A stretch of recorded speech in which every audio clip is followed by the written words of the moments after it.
Welcome to the Marin Women's Hall of Fame. I'm Teresa Blythe, and it's my great pleasure today to introduce our guest, Winifred Baker, a longtime resident of Marin County, a musician, conductor, and educator. She's Professor Emeritus of Music at Dominican College in San Rafael. Welcome, Winifred. Thank you. I'm very glad to be here. And it's been a tremendous journey with this Hall of Fame that I've been hearing about for so many years and reading about the women who've preceded me. So to meet the ones who are the friends of the Hall of Fame, the people who would take care of all that, and the people who are elected this year, it's been a very interesting and very happy experience. Let's begin our journey into your life and career with your childhood. You grew up in England? I did, yes. I was a southern England person from near Canterbury, and my mother's family were all musicians, singers. My grandfather was a conductor, and I wanted to be the conductor. But I was a very small child. I'm not very big now. So it was something that I aimed at. But I think of all the people in my family, they had beautiful voices, and I didn't. So I think that's a good idea, to be the conductor and not have to sing. So you don't sing? Not really. I can make noises, high or low, according to what's necessary to demonstrate. But I remember the first thing that I can remember is being put to bed on a summer night and hearing the 5-voice madrigal group of my family, with my mother at the top and my grandfather at the bottom, and the other cousins and siblings in between. When did you start lessons? When I was 4. So you've been a musician since you were 4 years old? Yes, because my mother and her family were taught by the grandfather, who was very stern. But I was one of his favorites, so I didn't get that side of him. But my mother decided that I would not be taught by any member of the family. So I was sent to a proper teacher, who was probably maybe 16 at the time, and have lessons. So I've had lessons on and off ever since, because I used to go back to London and check in with my London University professor and play for him, and I could watch his face to see whether I was doing all right. He said very little, but learnt that way. As a teenager, you were then learning to play the piano, and then when you went to college, did you become more of a professional musician? Yes, I wanted to be a musician. All the way along, it seemed that's what I was going to do. And so I took advanced music, and that was the main thing. And speech was the second thing, because if you're going to train singers, you have to train them to sing words. And that's part of what I'm interested in, the diction of the singers, so get a message across. So your life began in England. What brought you to the U.S.? When and then how did you get to Marin County? Well, I was training in London just before the war. That's the Second World War. I was born just before the First World War, and I can remember a few instances from that, because I was 4 when it ended.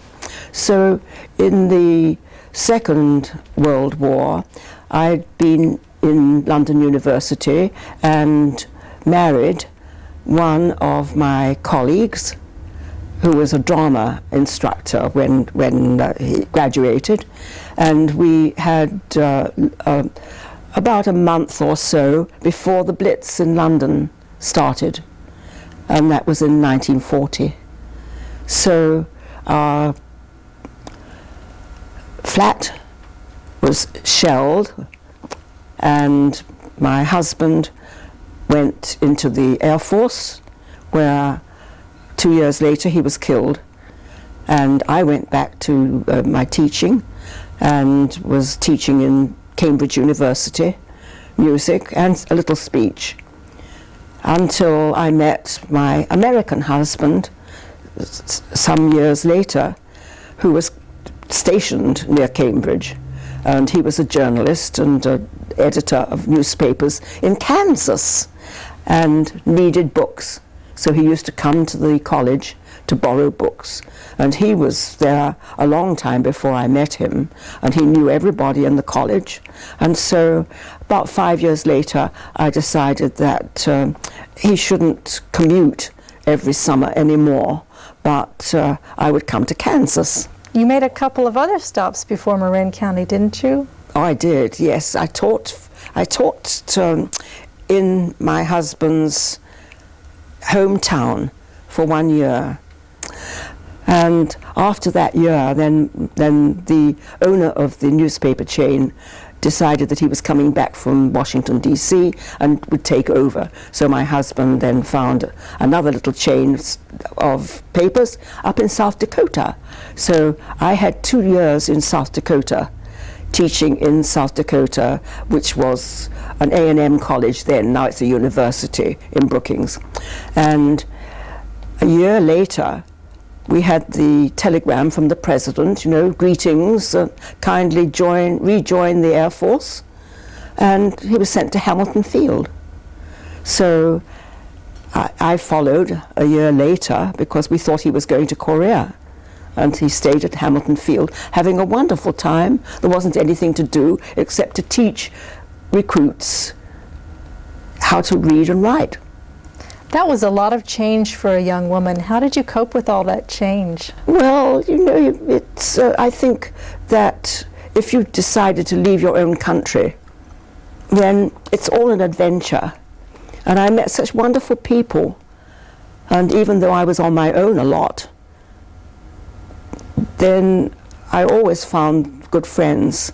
And I'm going to miss them terribly when I leave very soon, but it's just a question of which friends I'm going to stay with, the friends in England and Scotland or the friends over here.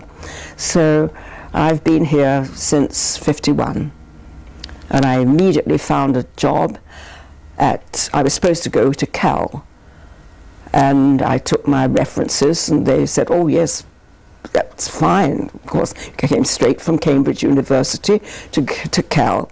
They sent me down to the administration building, and the administration people said, oh, do you have a degree or credits in California history?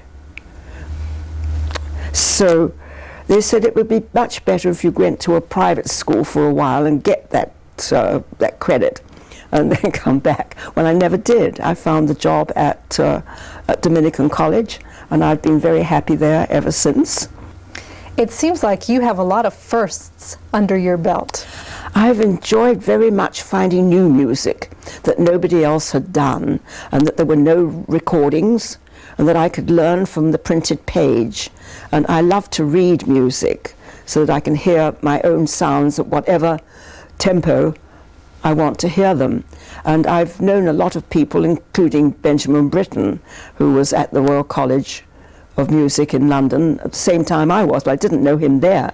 I knew him in a music club that we both belonged to, and eventually I used to go over every summer, and the people who were producers of music used to put music out for me to see what they got new, and I'd bring it back.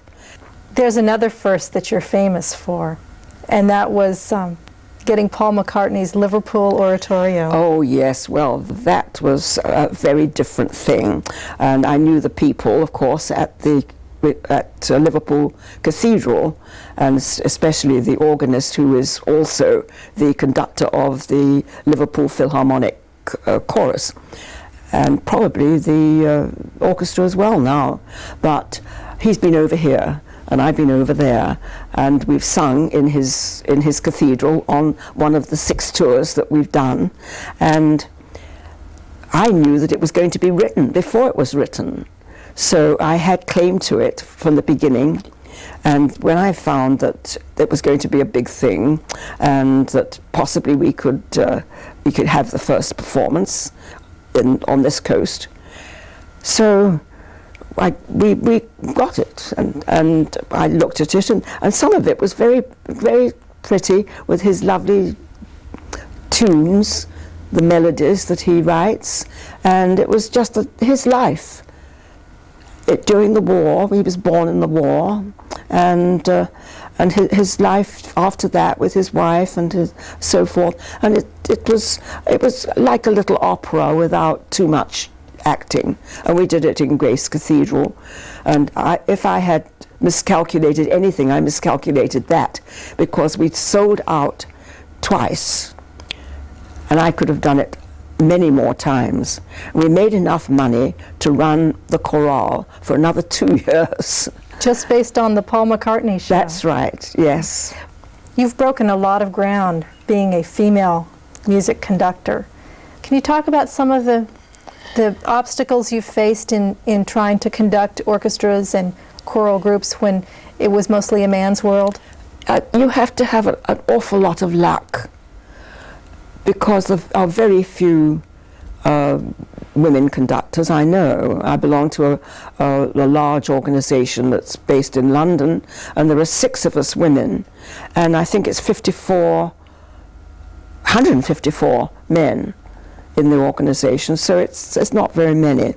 But I've been very lucky in founding my own organization, and then knowing a lot of people like the Paul McCartney people and the Benjamin Britten, and then hounding people for what I want, and knowing producers in London, and that's how you have to do it. So you have to be very aware if you want to do that kind of thing. But it was another lucky thing was that I don't know if you remember Arthur Fiedler and the Boston Pops, and in the 70s they used to bring Arthur Fiedler out for the Summer Pops here, which the Summer Pops are still going on. I don't think they call it that anymore, but it's with the San Francisco Symphony. And there was no symphony chorus in those days. My chorus in San Francisco, the San Francisco Civic Chorale, which the Art Commission had organized and hired me to conduct. And Arthur Fiedler and I just got on beautifully. And so he asked me to bring my chorus and to conduct the middle part of every year of one of his Pops concerts, and sometimes we did 2, and that kept us going all year. It was great fun to do that in the Civic. I think it's called the Bill Graham Civic Auditorium now, but that was an interesting thing, and the children's chorus was part of that too. And we did a lot of things in San Francisco. So in addition to teaching, which you've done for 48 years, you have been conducting various groups. Yes, well, the main ones were the college groups, of course, but the one in my own name, Winifred Baker Chorale, and the San Francisco Civic Chorale, which I ended about 3 years ago. And about 4 years ago, I had the children's chorus move all together to a new young woman in San Rafael, and she is continuing with children's choruses very, very beautifully. And I hadn't had a Saturday morning free in 35 years, so I decided that I needed my Saturday mornings. When my husband was alive, he used to do all the shopping on Saturday mornings while I taught the children's chorus, and that was trade-off. And I still hate shopping. A lot of young people will be watching this interview and will be interested in how you overcame some obstacles in your life. Can you think back on some of the biggest obstacles, and any advice you can give young people as to what they can do when they face ones that are different but need the same kind of attention? Well, that's really what I've been saying, that if you really want to do something, then you have to find a way round in order to do it. And if you're sure that that is your métier, and that is what you could really do, then you have to stick by it, and you have to work very hard.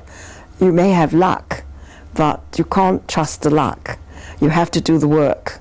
And that's what I would say to young people, that learn to read widely so that you've got a broad base for your experience in life, and try to find a lot of people that you can talk to and really talk, and not just conversation in a very light way, but try to find out what people think and what you can do and what other people do, so that you can really find out what is down the road for you.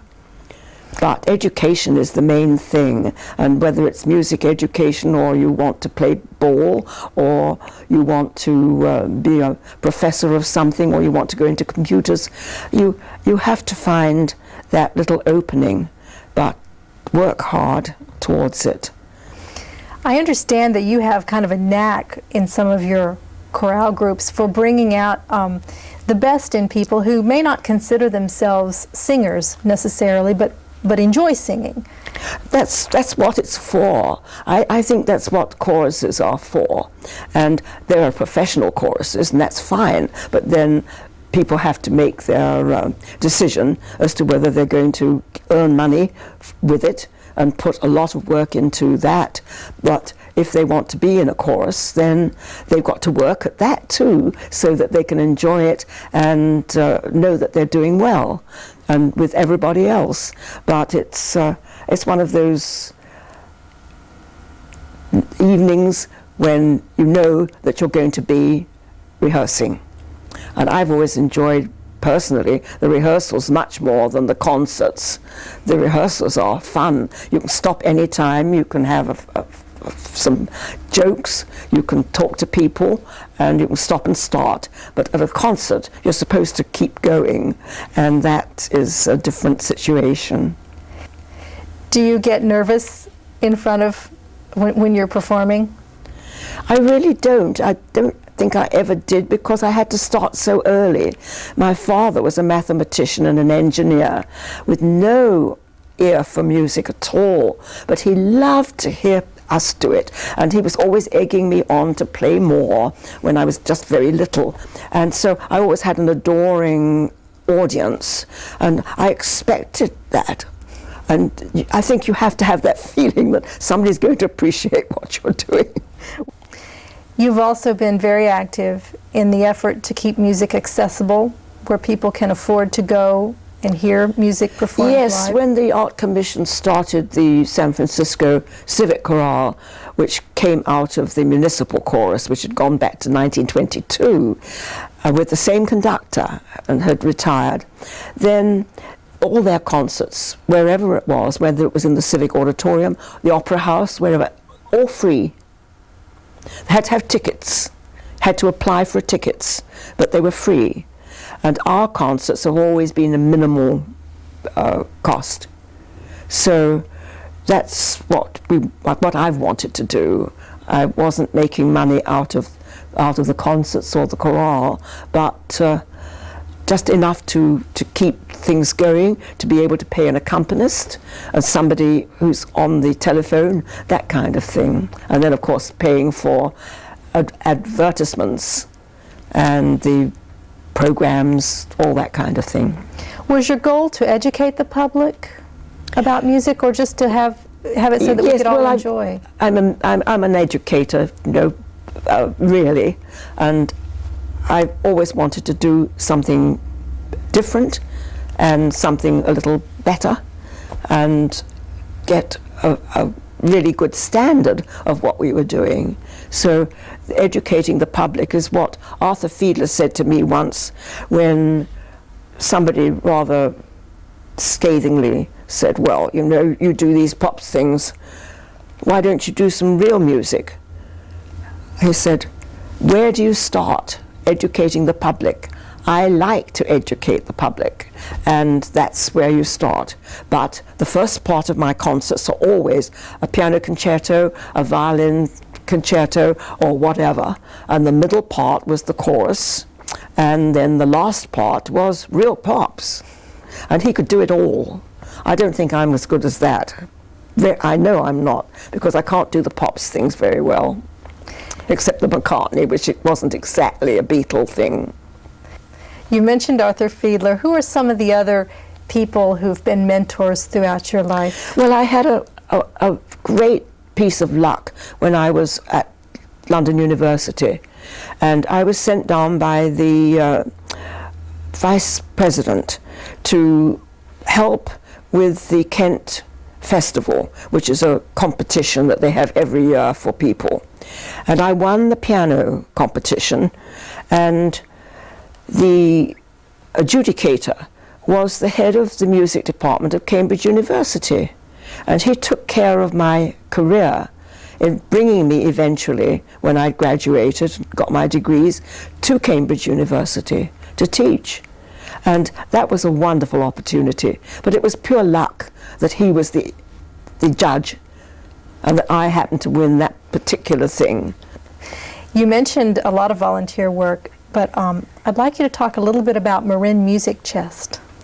Well, the two groups that I've been involved with, the main one is the Marin Music Chest. What Marin Music Chest does now is to give scholarships to the talented and put money into the school systems so that we get a broad base of education in the 4th and 5th grades, so that they have a little training in strings, little training in choruses, and we started that some years ago. And the PTAs of some of those schools are continuing, and there's one very good district in this county, the Dixie School District, that has a very good music department still, and training all the children to do their band or their singing or their whatever. And that, I think, is what Marin Music Chest is mainly doing. But it encourages other groups. And in fact, one of the Hall of Fame people is Felicia from Marin City, who's been doing wonderful things down there with the young people of Marin City. And we're aiming to give her one of our scholarships. It'll be several $1,000s, and any group can apply, and that goes on for 3 years. And that time, if they don't survive by themselves, then that's the end of the grants. So it's a big organization, and a great many people, starting with Mrs.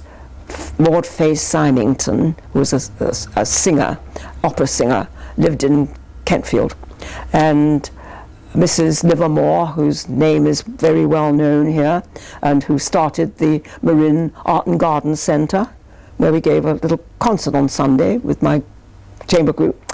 And these women got together and started this organization, the Marin Music Chest, and many of them have left money to it, so that's what it can do with the profits every year.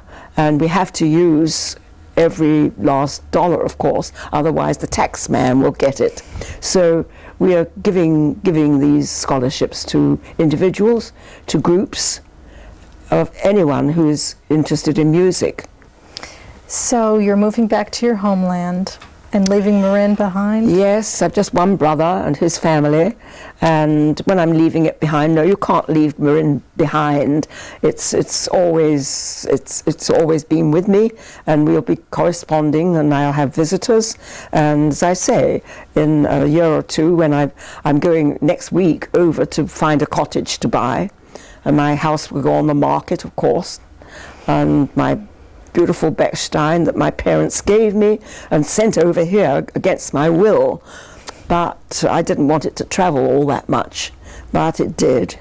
And so it's a question of whether to live in a house which has 25 steps down from the front door, and 14 steps inside and 6 down to the garage. If I even sprained my ankle at my age, it wouldn't, well, at any age, it would be very difficult to live in a house like that. So I had to make my mind up as to what I would do.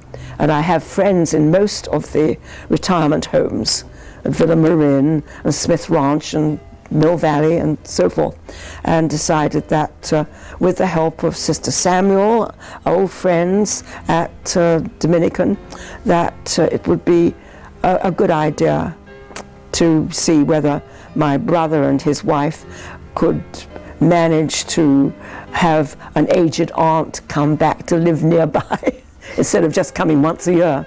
Well, thank you for all you've done for Marin County, and thank you for this time with us today. Oh, that's my great pleasure and my life.